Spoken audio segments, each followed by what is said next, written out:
this in 2020.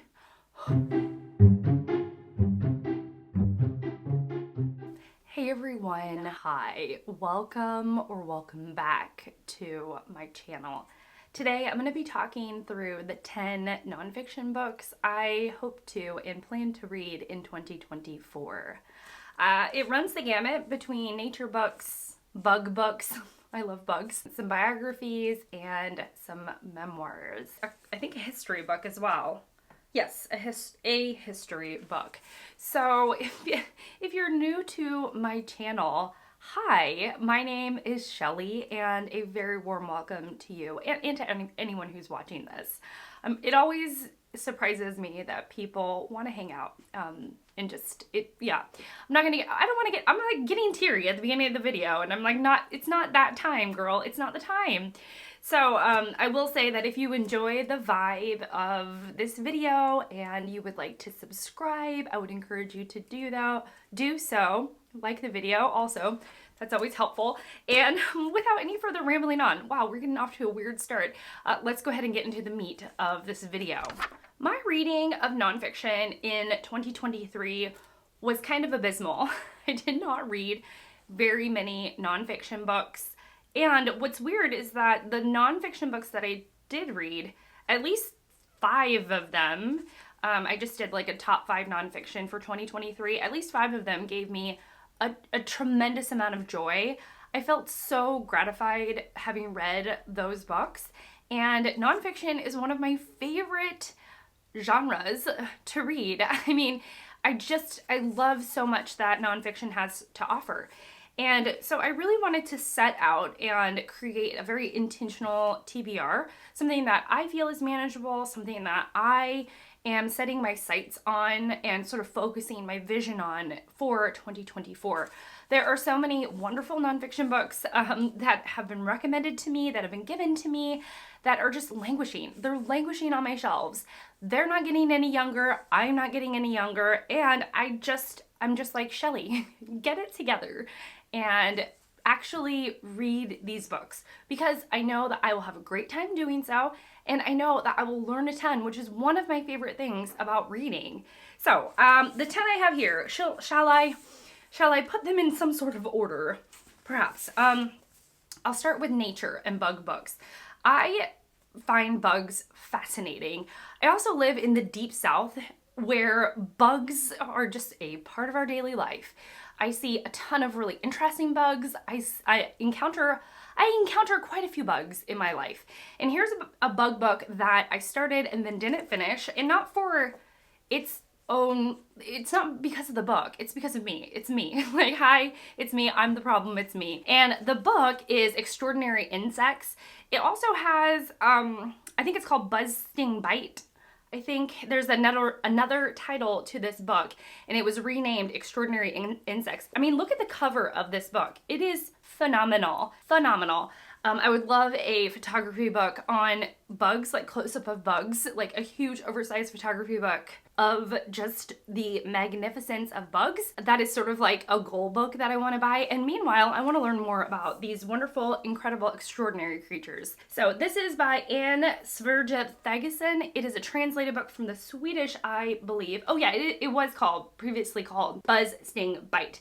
And it is a translated work, and I know I got like, I don't know, 30 pages in. Translated by Lucy Moffat. I want to get to this, and I want to expand my knowledge about the creatures I find so interesting. Another creature that is no stranger to the south, to the deep south where I live, and it is, let's see, Endless Forms.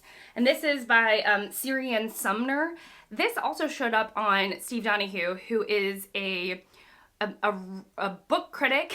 He writes for written form book reviews online and through the literary world, and he also has a booktube channel, and he always comes out with these end of the year lists of the best of, for a bunch of categories that he reads in. The man reads like 1,000 books a year, and that is no exaggeration. He reads about 1,000 books a year, and he keeps up with the new release market, and one of the categories that he reads under quite a bit is nature books. And so this popped up.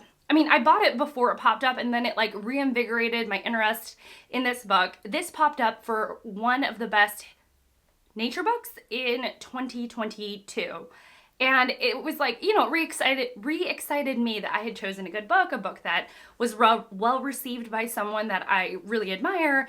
And then I still haven't picked it up. And it's supposed to have a lot of energy, the writing. The writing is supposed to have a lot of energy as as this writer tackles wasps. And the way, I don't know, just all about the wasp and the intricacies of the wasp. And again, we are no stranger to wasps here in the South. I have had many of encounters with wasps. They are not my favorite, and I was hoping to learn more about this wild creature that I find so scary sometimes, especially when my children interact with them. And so here it is, and the subtitle is The Secret World of Wasps. I want to know about that secret world, so this is book number 2. I guess I chose quite a few nature books, so we'll keep on going. I want to read An Old Naturalist Buys a Farm by Edwin Way Teale. Teale is like a very respected writer. He's a Pulitzer Prize-winning author and wrote, I believe, in like the 60s and 70s. I don't know. Yeah, this was published in 1974. And so his career was, you know, I think kind of, I don't want to say he was like the grandfather of naturalist writing. That's not really it. I do think that he has a cornerstone in naturalist writing before it became the genre it is today. And this is in which he buys a farm and talks about what it's like to own a farm. I opened this up and I read the first couple lines of it when I did a library tour video, and this popped up in the library tour. I believe it was this, and I found the introduction like really interesting, really approachable. The writing was very approachable, and it felt like a friend sitting down and starting to tell you their story about this time when they decided to buy a plot of land and start to work it.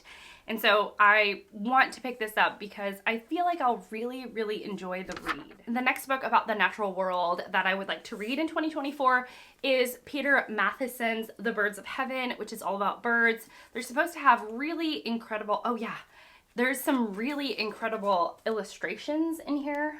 Paintings and drawings are by Robert Bateman, and this is The Birds of Heaven Travel with Cranes.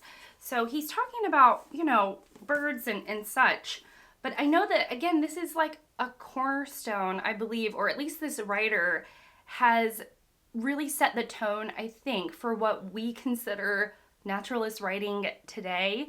I don't know for sure if that's true, but I do know that this crane book, this bird book, is in the hands of a very capable and well-respected author for the genre in which he writes, which is naturalist, and I think with a focus on birds.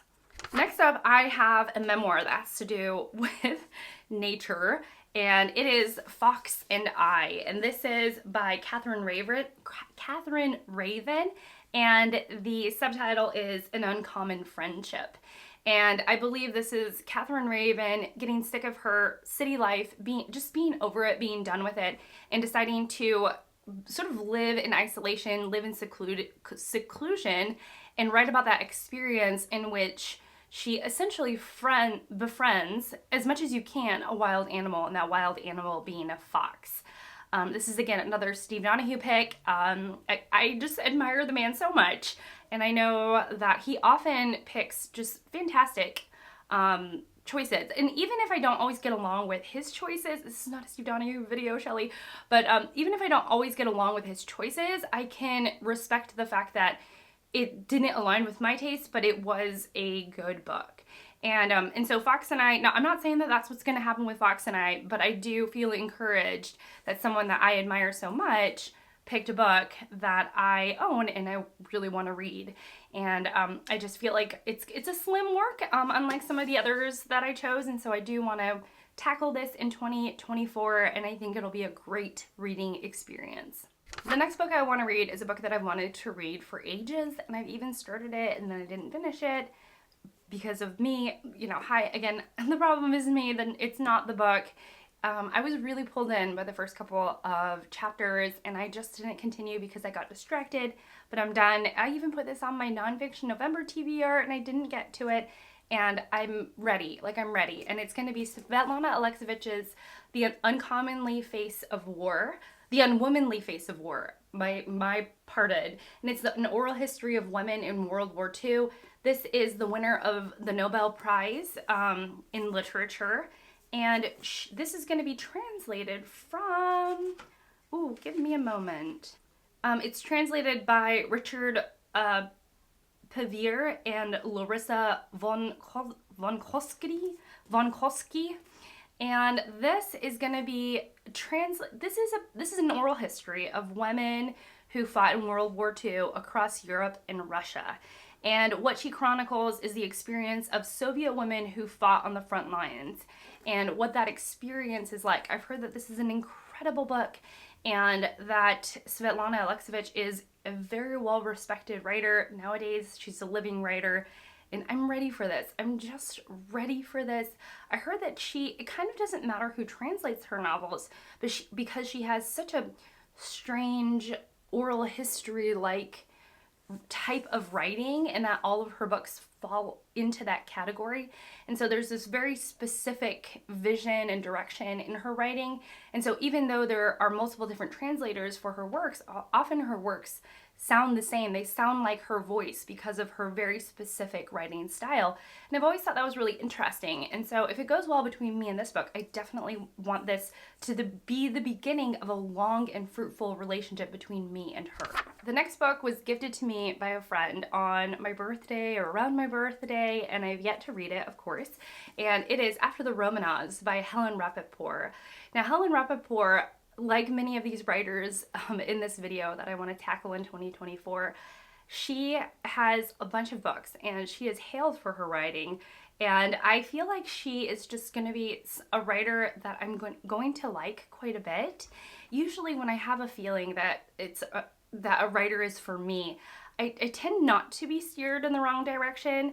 Actually, I steered myself in the wrong direction very recently, but for the most part, when I feel like a writer is going to be for me and that they have a healthy collection out there or a healthy backlist, then usually it goes well between me and that author. So I'm hoping that this will be the very beginning of a long and fruitful relationship with Miss Rappaport.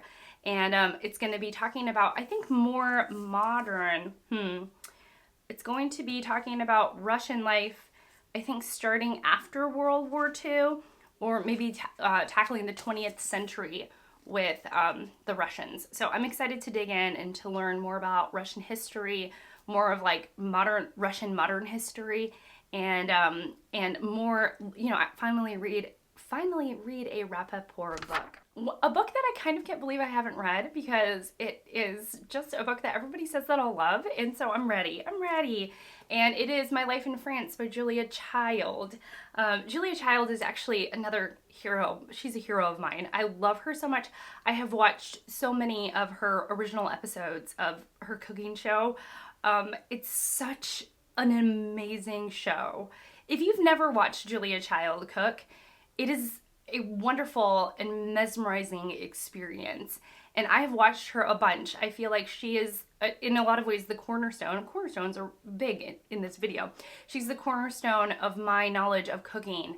And I just love her. And so I'm like, my goodness, Shelley, you have not read her memoir? I think that it's time. And so 2024 is the year I'm going to be reading My Life in France by Julia Child. My last two picks are books that are very much they're very American. They are covering or they're about American writers, and I feel like they're going to be amazing. So the first book is going to be one that is part 2 of a project that I want to tackle in 2024. First off, I want to read The Yearling by Marjorie Kinnan Rowlings. I haven't read it. I want to read it, and then I want to read this biography. And it is The Life She Wanted to Live, and this is the biography of Marjorie Kinnan Rowlings. I know virtually nothing. This is by Anne McCutcheon. I know virtually nothing about Marjorie Kinnan Rowlings. I just know that she won the Pulitzer Prize. She's a female American writer, and I've not read anything by her or anything about her. And so I'm really going in blind, not only with The Yearling. I truly don't know what that book is about. I don't even really know the style of the book. And then I'm like, I'm gonna like fix this gap in my knowledge and my curiosity this year. and then I'm going to read a biography by her. And I know I have heard from many people that this is an excellent biography of Marjorie Kinnan Rawlings. It's actually not too long, for she says, without having looked at the page count, it doesn't feel very long. It's a little over 350 pages, and I just think it's going to be great. And isn't this a beautiful cover? It like matches me today. We're doing good. So that's a project that I've been wanting to do, and I'm going to tackle it this year. And then the final book is Prairie Fires. And this is The American Dreams of Laura Ingalls Wilder, and it's by Caroline Fraser. And I've heard amazing things. I've heard only amazing things about this book. I've heard that it's very American in the best way. Like it gets at an Americanness that is hard to articulate. And there's something about me as an American, as a woman living in America now, that really gets in and amongst me. I'm like, I want to read a very American book. I grew up watching the television show of Little House on the Prairie, which is what Laura Ingalls Wilder, she wrote that series. And I'm sure I've actually read the first couple of books in that series when I was younger. I don't really hold those books in a very special place in my heart, but I don't think you really even have to appreciate this. Now, again, cornerstone of my life, my television watching life, I watched a bunch of Little House on the Prairie when I was younger. And I know that, that show was based on the namesake of the books, the children's books that Laura Ingalls Wilder wrote.